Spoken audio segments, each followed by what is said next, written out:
नमस्कार, मैं हूं प्रियंका संभव और आपके लिए लेकर आई हूं मनी टाइम। यानी ये वो टाइम है जब हम दिन भर उन खबरों को ढूंढकर आपके लिए लेकर आते हैं जिनका असर पड़ता है सीधा आपकी जेब पर, आपकी जिंदगी पर। हमें चाहिए बस आपके 9 मिनट और 9 मिनट में मनी टाइम आपको बताएगा वो खबरें जो आपकी जेब पर भारी पड़ेंगी और कई बार अच्छी खबर भी लेकर आएंगी। तो इस तरह की खबरें अगर आप देखते रहना चाहते हैं, सुनना चाहते हैं और समझना चाहते हैं, बहुत जरूरी है समझना, तो पहुंचिए मनी 9 पर। आप हमारी वेबसाइट पर जा सकते हैं। YouTube पर हम इस तरह के बहुत सारे वीडियोस बना रहे हैं आपके लिए और आप रेडियो मनी 9 के पॉडकास्ट भी सुन सकते हैं। तो जुड़े रहिए मनी 9 के साथ ताकि आपको हर काम की खबर मिलती रहे। तो मनी टाइम की शुरुआत, पहली खबर अच्छी नहीं है लेकिन बताना पड़ेगा। खुदरा महंगाई फिर बढ़ गई है। सरकारी आंकड़े बताते हैं कि नवंबर 2021 में खुदरा जो मुद्रास्फीति थी इसकी दर बढ़कर 4.91% पर पहुंच गई है और यही अक्टूबर में थी 4.48%। तेल और खाद्य पदार्थों की कीमतों में उछाल से ये महंगाई बढ़ रही है और यानी इसका मतलब ये हुआ कि अब आपकी रसोई का बजट बढ़ जाएगा। तैयार रहिए, आपकी जेब ढीली होने वाली है। अगली खबर है प्रधानमंत्री मुद्रा योजना का जो लोग फायदा उठाते हैं। इसके तहत 50,000 तक का लोन लेने वाले जो हैं उनके लिए अब बदलाव ये रहेगा कि सरकार की ओर से जो ब्याज सहायता स्कीम है इसकी आखिरी तारीख 15 दिसंबर, याद रखिए 15 दिसंबर ये घोषित कर दिया गया है। यानी लोन लेने वाले लोग जो 2% की इस ब्याज सहायता स्कीम के लिए अप्लाई करते थे या क्लेम लेते थे, 15 दिसंबर के बाद वो क्लेम नहीं ले पाएंगे। मुद्रा योजना में 10 लाख रुपए तक का लोन मिलता है। कोविड महामारी के दौरान इस योजना में एनपीए भी बहुत तेजी से बढ़े थे और अब 15 दिसंबर है आखिरी तारीख। हाल ही में टेलीकॉम कंपनियों ने टैरिफ के दाम बढ़ा दिए थे। अब खबर ये है कि ब्रॉडबैंड कंपनियां भी रेट बढ़ा सकती हैं। इसका असर ये होगा कि वर्क फ्रॉम होम थोड़ा महंगा पड़ने वाला है। साथ ही घर पर पढ़ाई भी करते हैं जो बच्चे, तो अब वो भी महंगी हो जाएगी। घर घर तक इंटरनेट पहुंचाने की सरकार की योजना पर भी असर पड़ सकता है। तो इस तरह की खबरें मनी 9 आपको ले पहुंचाता है। तो मनी 9 के YouTube चैनल को भी सब्सक्राइब कर दीजिएगा। फेसबुक पर भी आप हमारे वीडियोस देख सकते हैं। हमारी वेबसाइट पर इस तरह की खबरें आप पढ़ सकते हैं। अगली खबर की तरफ बढ़ते हैं और ये भी आपकी जेब के लिए अच्छी नहीं है। Amazon प्राइम के दाम बढ़ने वाले हैं। अभी तक कंपनी 999 में पूरे साल के लिए सेवाएं दे रही थी, लेकिन अब ये सेवाएं 1499 रुपए में मिलेगी। काफी बढ़ गई है कीमत। हालांकि जिन ग्राहकों ने पहले से सब्सक्रिप्शन लिया हुआ है वो पुराने दामों का लाभ उठा पाएंगे, लेकिन जैसे ही उनका ये पीरियड खत्म होगा तो वो नई सब्सक्रिप्शन जब लेने जाएंगे तो उनकी जेब पर ज्यादा बोझ बढ़ने वाला है। अगली खबर जुड़ी है अंडे से। जी हाँ, अंडा, इसे भी नहीं छोड़ा महंगाई ने। खबर यह है कि दाल और सब्जियों के बाद अब अंडे की कीमत भी बढ़ने वाली है। दरअसल पिछले 1 महीने में अंडे की खपत तो बढ़ी है लेकिन सप्लाई नहीं। ऐसे में माना जा रहा है कि एक अंडे की कीमत 7 रुपए जो थी अब बढ़कर 9 रुपए तक पहुंच सकती है। यानी ठंड का मौसम है और अंडों की कंजप्शन बढ़ जाती है और अब अंडे पर भी महंगाई का रंग चढ़ गया है। अब अच्छी खबर एक देती हूँ और वही है ईपीएफओ की। कर्मचारी भविष्य निधि संगठन यानी ईपीएफओ ने 23 करोड़ से ज्यादा सब्सक्राइबर्स के खातों में ब्याज जमा कर दिया है। वित्त वर्ष 2020-21 के लिए ये ब्याज 8.50 की दर से जमा किया गया है। आप बेहद आसानी से अपने पीएफ खाते को भी ऑनलाइन जाकर चेक कर सकते हैं। अगली खबर होम लोन और कार लोन से जुड़ी हुई है। अच्छी खबर है क्योंकि यहाँ आपको सस्ते ब्याज का फायदा दे रही है bank of Maharashtra. Bank of Maharashtra ने दोनों तरह के लोन की ब्याज दर घटा दी हैं। ये दरें जो हैं वो 13 दिसंबर 2021 से लागू हो जाएंगी।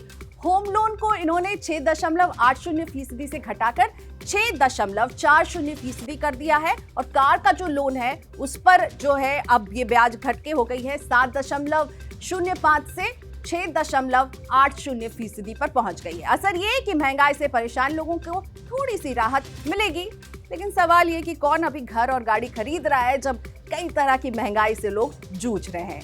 अब खबर स्मार्टफोन बाजार से जुड़ी हुई। रियलमी ने शाओमी और सैमसंग को पछाड़ दिया है और अक्टूबर के महीने में भारत की नंबर 1 स्मार्टफोन ब्रांड बन गई है। हालांकि शाओमी और पोको के कारोबार को मिला दिया जाए तो रियलमी नंबर 2 पर आकी जाएगी। अब चलते हैं अगली खबर की तरफ। United forum of bank unions ने दावा किया है कि सार्वजनिक क्षेत्र के बैंकों को 2.85 लाख करोड़ का नुकसान हुआ है। ये नुकसान 13 कॉर्पोरेट्स के ऊपर लोन बकाया होने के कारण हुआ है।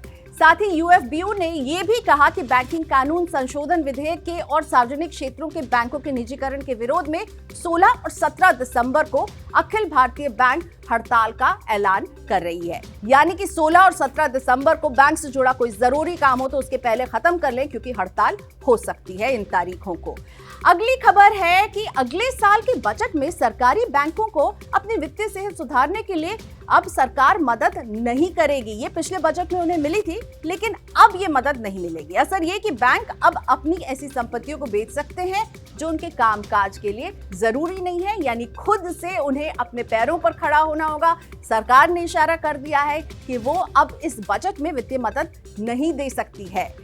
और अगली खबर जुड़ी है सोने से। म्यूचुअल फंड उद्योग के संगठन एम्फी के आंकड़े बताते हैं कि निवेशकों ने नवंबर 2021 में गोल्ड ईटीएफ में 683 करोड़ रुपए का निवेश किया है। अक्टूबर की तुलना में ये निवेश दुगने से भी ज्यादा है। इसका असर ये कि भारत में सोने की खपत डिजिटल गोल्ड में बढ़ती दिख रही है।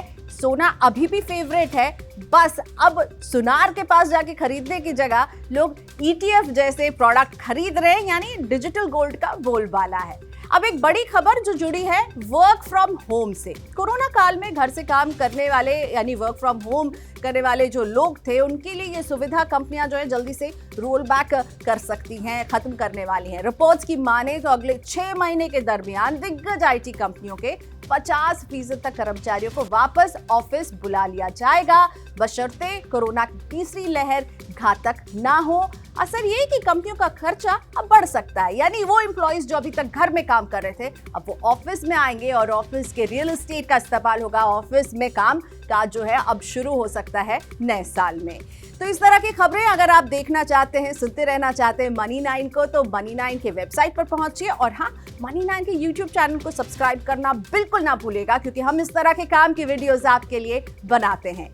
विदेशी पोर्टफोलियो निवेशक यानी कि एफपीआई ने दिसंबर में अब तक भारतीय बाजारों में 8800 करोड़ से अधिक की निकासी की है। इससे शेयर बाजार और भारतीय मुद्रा यानी रुपए पर दबाव बढ़ेगा। टेस्ला के 3 और मॉडल्स जल्द ही भारत में लॉन्च हो सकते हैं। इसके लिए कंपनी ने जरूरी परमिशन हासिल कर ली है और ये सभी बैटरी से चलने वाली कार होंगी। असर ये हुआ कि भारत में इलेक्ट्रिक व्हीकल्स का बाजार और मजबूत हो जाएगा। अब खबर स्टार्टअप्स की।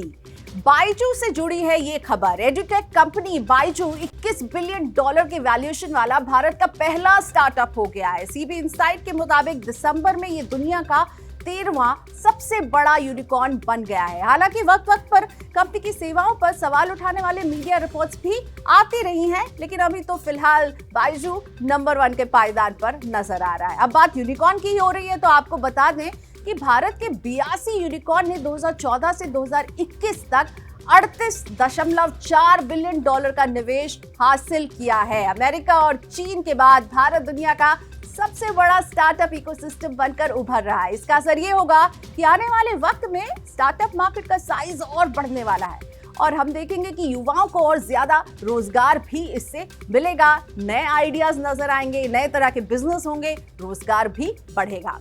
फ्लिपकार्ट जल्द ही निंजा कार्ट में $100 मिलियन की फंडिंग कर सकती है। वॉलमार्ट की भी इस सौदे में रुचि है, क्योंकि कंपनी का मुकाबला कड़ा होता जा रहा है। Electric two wheeler startup Oben EV ने कहा है कि उसने सीड राउंड में $15 लाख जुटाए हैं। अब उसकी योजना अगले 6 महीने में अपना पहला उत्पाद लॉन्च करने पर है। तो इस तरह के काम की खबरें मनी9 आप तक लेकर आता है। हमारी कोशिश रहती है कि हम वो खबर लाएं आप तक जिसका असर पड़ता है आपकी जेब पर, आपकी जिंदगी पर। और इस तरह की खबरों के लिए आपको क्या करना है, बहुत ही आसान है, मनी9 पहुंच जाइए। मनी9 के यूट्यूब चैनल को सब्सक्राइब कीजिए, क्योंकि इस तरह के वीडियोस हम बना रहे हैं जिससे आपको मिले मदद, आपकी जिंदगी आसान हो, आप समझ सकें कि आप जो भी फाइनेंशियल प्रोडक्ट खरीद रहे हैं या कोई निवेश कर रहे हैं उसका क्या फंडा है, उसमें क्या कमियां हैं, क्या खासियत है। तो बने रहिए मनी9 के साथ।